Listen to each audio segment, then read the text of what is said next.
بسم اللہ الرحمن الرحیم۔ السلام علیکم ورحمۃ اللہ وبرکاتہ۔ دین اسلام کا پھیلاؤ بر صغیر پاک و ہند کے اندر اولیاء کرام کی محنتوں کا نتیجہ ہے۔ ہمارے بر صغیر پاک و ہند کے اندر کوئی نبی تشریف نہیں لائے، صحابی تشریف نہیں لائے، بلکہ اولیاء کرام بر صغیر پاک و ہند کے اندر تشریف لائے اور انہوں نے آ کر دین اسلام کو پھیلایا۔ آج میں ایک اللہ کے ولی کا ایک واقعہ آپ کو سناتا ہوں، آپ کی تسکین قلب کے لیے۔ اللہ تعالیٰ کے ایک بہت بڑے بلند پایا بزرگ ہوئے ہیں، حضرت با یزید بستامی یا بستامی دونوں طریقے سے پڑھا جاتا ہے۔ حضرت با یزید بستامی رحمۃ اللہ تعالی علیہ، جب بھی اسلام پر کڑا وقت آیا ہے تو اولیاء کرام نے دلوں کو جھکانے والے اسلام کی طرف اولیاء اللہ تھے، اور گردنوں کو اسلام کی طرف جھکانے والے مجاہدین اسلام ہوتے تھے۔ ٹھیک ہے، تو یہ دونوں نے اسلام کے لیے کام کیا ہے۔ جہاں کوئی اسلام کے اوپر ظلم کرتا تھا، مسلمانوں پر ظلم کرتا تھا، تو ان کا راستہ مجاہدین کی تلوار روکتی تھی، اور جہاں اسلام کے عقائد کو خراب کرنے کے لیے کوئی فتنہ جنم لیتا تو اس کی اصلاح کے لیے اولیاء کرام، علماء کرام، اولیاء کرام بیسیکلی وہ علماء کرام ہی ہوتے ہیں، جو اللہ کے ولی ہوتے ہیں وہ علماء کرام ہی ہوتے ہیں۔ اگر علماء نہیں ہے تو پھر اولیاء کیسے ہو سکتے ہیں؟ تو پھر انہوں نے یعنی دو محاذ تھے، دونوں محاذوں پر انہوں نے کام کیا۔ ایک محاذ پر مجاہدین نے کام کیا، ایک محاذ پر علماء اولیاء کرام نے کام کیا۔ تو بستام شہر کے اندر کتابوں میں یہ واقعہ موجود ہے۔ بستام شہر کے اندر ایک فاحشہ عورت نے آ کے ڈیرا لگا لیا، اور اس نے نوجوانوں کے اخلاق تباہ کرنے شروع کر دیے۔ اس نے بدکاری کا اڈا قائم کر لیا، نوجوان تباہ و برباد ہونے شروع ہو گئے، اخلاقیات تباہ ہونے لگی، ان کا کردار تباہ ہونے لگا۔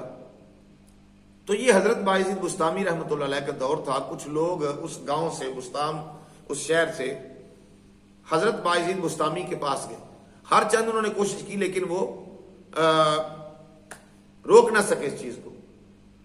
اللہ والوں کو، جو اللہ کے نیک بندے ہوتے ہیں، ان کو اللہ تبارک و تعالیٰ نے یہ صلاحیتیں عطا فرمائی ہوتی ہیں، ان کو اللہ نے سکھایا ہوتا ہے الہامی طور پر کہ کس طرح اس بدی کے آگے بند باندھنا ہے۔ حضرت با یزید بستامی رحمۃ اللہ تعالی علیہ کے پاس گئے اور جا کے کہنے لگے کہ یہ معاملہ ہے، ہم سخت پریشان ہیں۔ اہل علاقہ جا کے کہنے لگے کہ اس طرح کوئی فاحشہ عورت ہے، اس نے ڈیرا لگا لیا ہے کہ بستام شہر میں، اور وہ ہمارے تو علاقے کے نوجوان جو ہیں وہ تو بہت برباد ہوتے جا رہے ہیں، تو ہم آپ کے پاس آئے ہیں کہ خدا کے لیے کچھ کریں۔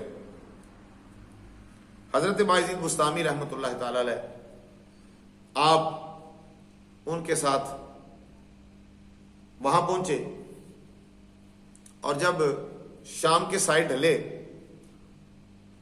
حضرت با یزید بستامی رحمۃ اللہ علیہ اس فاحشہ عورت کے، اس کا جو گھر تھا، جو ڈیرا تھا، اس کے دروازے کے آگے مصلی بچھا کے بیٹھ گئے۔ سبحان اللہ، سفید داڑھی ہے، نورانی چہرہ ہے، ہاتھ میں تسبیح ہے، مصلی بچھا کے بیٹھ گئے۔ اب جو نوجوان آتا بدی اور گناہ کے ارادے سے، وہ آگے دیکھتا بزرگ بیٹھے ہیں، وہ دیکھ کے واپس چلا جاتا۔ رات کا کافی حصہ گزر گیا، کوئی نوجوان اس کے پاس اندر نہ جا سکا۔ تو اس نے اپنے کسی نوکر ملازم کو کہا کہ دیکھو آج کوئی بندہ نہیں آ رہا۔ اس نے جب جا کے باہر دیکھا تو باہر ایک نورانی خوبصورت چہرے والے بزرگ مصلی کے اوپر بیٹھے اللہ اللہ کر رہے ہیں، دروازے کے بالکل عین آگے۔ اس نے سارا واقعہ اندر جا کے سنایا اس عورت کو، خاتون کو۔ وہ خاتون باہر آئی، آ کے کہنے لگی کہ بابا جی تم کہاں بیٹھ گئے ہو آپ نے فرمایا کیوں بیٹا، کیا ہوا؟ اللہ اکبر، وہ کہنے لگی بابا جی یہ کوئی عبادت والی جگہ نہیں ہے، اللہ اللہ کرنی ہے تو مسجد میں جاؤ، کہیں اور کسی جگہ پر جا کے مصلی بچھا کے اللہ اللہ کرو، یہ تو میرے روزی کا اڈا ہے۔ تو آپ کو اللہ نے اس لیے دنیا میں بھیجا ہے کہ آپ لوگوں کی روزی بند کرو؟ آپ فرمانے لگے نہیں بیٹا میں روزی کیوں بند کروں گا، چل آج میں بھی تیرا گاہک بنتا ہوں۔ حضرت بایزید بستامی رحمۃ اللہ تعالی علیہ آپ اس کے اندر چلے گئے۔ اندر جب گئے تو جا کے فرمانے لگے اچھا بیٹا یہ بتا کہ تو روزی کیسے کماتی ہے، کیا کرتی ہے، تو کاروبار تیرا کیا ہے، کام کیا ہے؟ وہ کہنے لگی بس میرا یہ کام ہے کہ نوجوان یہاں پر آتے ہیں اور آ کر وہ مجھے پیسے دیتے ہیں اور جو ان کے من میں آتا ہے وہ کرتے ہیں، پیسے میری مرضی کے، کام ان کی مرضی کا ہوتا ہے۔ تو آپ فرمانے لگے حضرت بایزید بستامی رحمۃ اللہ علیہ اچھا تو آج پھر میں تیرا گاہک کو بتا کتنے پیسے لیتی ہے تو ساری رات کے؟ اس نے کہا اتنے پیسے لیتی ہوں۔ آپ نے فرمایا کہ یہ لے پیسے، وہ پیسے دیے اتنے، اور آپ فرمانے لگے پیسے لینے کے بعد پھر تو کیا کرتی ہے؟ کہنے لگی جو پیسے دینے والے کی مرضی ہو، جو اس کے من میں آئے۔ آپ نے فرمایا پھر آج کی تیری ساری رات ہماری ہے، ہم نے خرید لی ہے، آج پھر تو نے وہ کرنا ہے جو ہمارے دل میں آئے گا، جو ہماری مرضی ہوگی۔ اس نے کہا بالکل ایسے ہی ہے۔ آپ نے فرمایا چل پھر غسل کر کے آ، کپڑے بدل کے آ۔ وہ گئی، اس نے غسل کیا، کپڑے بدل کے آئی۔ آپ نے آگے مصلی بچھایا، فرمانے لگے میرے پیچھے کھڑی ہو جا، جیسے جیسے میں کرتا جاؤں تو بھی کرتی جا۔ اس نے کہا ٹھیک ہے۔ حضرت بایزید بستامی رحمۃ اللہ تعالی علیہ آپ نے نفل نیت لیے، اللہ اکبر کہہ کے نفل نیتے، وہ بھی پیچھے پیچھے قیام رکوع سجدہ کرتی جاتی ہے۔ جب سجدے میں پہنچے نا حضرت بایزید بستامی رحمۃ اللہ تعالی علیہ اللہ کے حضور گڑ گڑا کے روئے، گڑ گڑا کے روئے، اور رو کر اللہ کے حضور عرض کرنے لگے مولا یہاں تک اس کو لے کے آنا میرا کام تھا، اس کو یہاں تک لے کے آنا میرا کام تھا، تیری چوکھٹ پہ جھکا دینا میرا کام تھا، اس کے ظاہر کو پاک کر دینا میرا کام تھا، اب اس کے دل پر میرا کوئی کنٹرول نہیں ہے، دلوں پر قبضہ تیرا ہے، مقلب القلوب تو ہے، دلوں کا پھیرنے والا تو ہے، تو اے میرے مالک یہاں تک میں لے آیا ہوں، اب مہربانی فرما کرم کار اور اس کا دل بدل دے۔ کتابوں میں لکھا ہے کہ جب اس نے سلام پھیرا تو اس کی کایا پلٹ چکی تھی، دل بدل چکا تھا، اور وہ عورت پکی اور سچی توبہ کر گئی۔ اس نے توبہ کر لی، اور پھر خالی اس نے توبہ نہیں کی، پھر وہ اس طرح کی صاحب تقوی عورت ہوئی، اس طرح پھر اس کے من کے اندر اللہ کا خوف جاگزی ہوا کہ پھر وہ اپنے وقت کی ولیہ بن گئی، اپنے وقت کی ولیہ بن گئی، اور اس کی نسلوں میں کئی ولی پیدا ہوئے اس خاتون کے۔ اللہ اکبر۔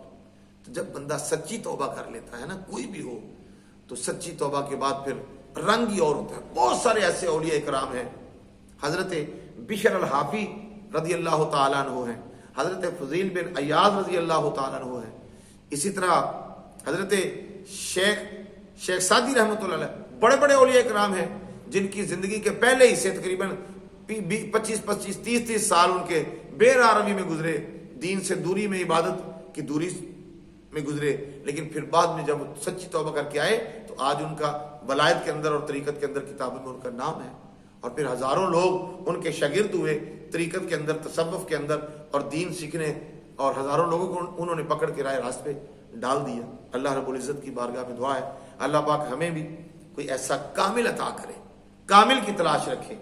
اللہ پاک نے ارشاد فرمایا یا ایھا الذین آمنوا اتقوا اللہ وکونوا مع الصادقین، اے ایمان والو اللہ سے ڈرا کرو اور سچوں کے ساتھ لگ جاؤ۔ اللہ تبارک و تعالی ہمیں بھی نیک لوگوں کی سنگت نصیب فرمائے۔ وما علینا الا البلاغ۔ السلام علیکم ورحمۃ اللہ۔